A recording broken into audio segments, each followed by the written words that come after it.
ওয়ামা আরসালনাকা ইল্লা রাহমাতাল লিল আলামিন। হে নবী, আমি আপনাকে গোটা জগতের জন্য রহমত হিসাবে প্রেরণ করেছি। সুবহানাল্লাহ। রাসূল গোটা জগতের রহমত। এখন এই গোটা জগতের মধ্যে তো মুসলমানও আছে, কাফেরও আছে, হিন্দু আছে, বৌদ্ধ আছে, খ্রিস্টান আছে, তাদের জন্য কি নবী রহমত কিনা?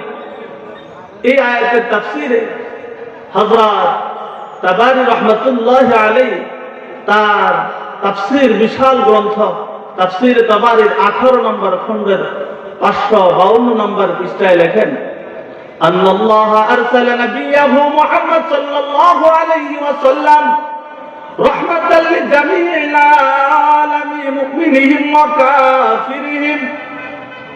আল্লাহ রাব্বুল আলামিন মুহাম্মদ নামে একজন নবীকে গোটা জগতের জন্য রহমত হিসাবে প্রেরণ করেছে। মুমিনিহিম ওয়া কাফিরিহিম, এই নবী মুমিনদের জন্য রহমত এবং বেঈমানদের জন্য রহমত। সুবহানাল্লাহ। তিনি লেখেন, ফাআম্মা মুমিনুহু, মুমিনদের জন্য কিভাবে রহমত? ফাইন্নাল্লাহা হাদাহু বিহি ওয়া আদখালাহু বিল ঈমানি বিহি ওয়া বিল আমালি বিমা জাআ মিন ইনদিল্লাহিল জান্নাহ। ইমাম তাবারী বলেন, মুমিনদের জন্য নবী রহমত হলো, মুমিনরা এই নবীর কারণে আদখালাহু বিল ঈমানি, ঈমানদার হতে পেরেছে। আল্লাহ হাদাহু বিহি, এই নবীর কারণে আল্লাহ পাকের সঠিক পথ দিক নির্দেশনা পেয়েছে। ওয়া বিল আমালি বিমা জাআ মিন ইনদিল্লাহিল জান্নাহ, এবং মুমিনরা এই নবীর কারণে, এই নবীর আনিত বিধান আল্লাহ তাআলার পক্ষ থেকে যে আমলগুলো আনছেন, এই আমলগুলোর উপর কোন মুমিন যদি আমল করে মৃত্যুবরণ করে, বিমা জাআ মিন ইনদিল্লাহিল জান্নাহ, মৃত্যুর সঙ্গে সঙ্গে মুমিন বিনা হিসাবে জান্নাতি হয়ে যাবে। সুবহানাল্লাহ। তাহলে মুমিনদের জন্য নবী রহমত, কারণ এই নবীর কারণেই আমরা ঈমানদার হতে পেরেছি, মুসলমান হতে পেরেছি, সঠিক পথ পেয়েছি। এবং এই মুমিনের রাসূলের কারণেই আমরা এই মুমিনগণ রাসূলের আনিত যত বিধান আছে, নামাজ, রোজা, হজ, যাকাত, পর্দা, আরো যত বিধিবিধানগুলো আছে, এগুলো যদি আমি আপনি মেনে চলি, মৃত্যুর সঙ্গে সঙ্গেই মুমিনগণ জান্নাতে চলে যাবে।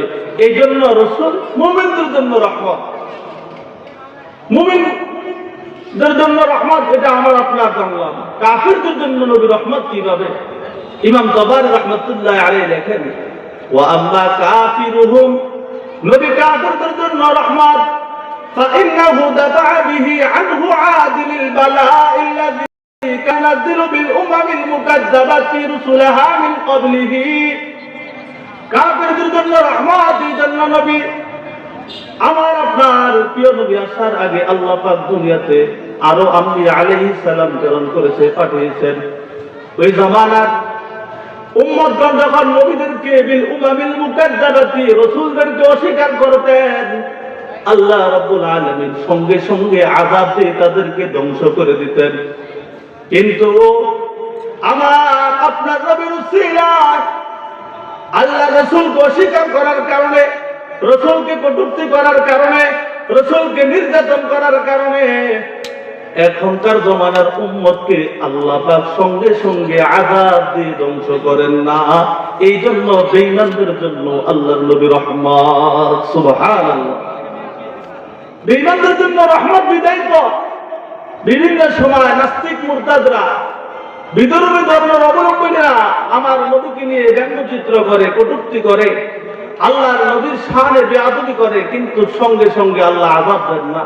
তার কারণ আমার নবীর জন্য এই দুনিয়ায় বসবাস করো, মুসলমান যেই নদীর মাছ খায়, বেঈমানরাও সেই নদীর মাছ খায়। মুসলমান যে আসমানের ছায়ার তলে থাকে, বেঈমানরাও সেই আসমানের ছায়ার নিচে থাকে। কারণ গোটা জগতের জন্যই আমার আপনার নবী রহমত হিসাবে প্রেরণ হয়েছে।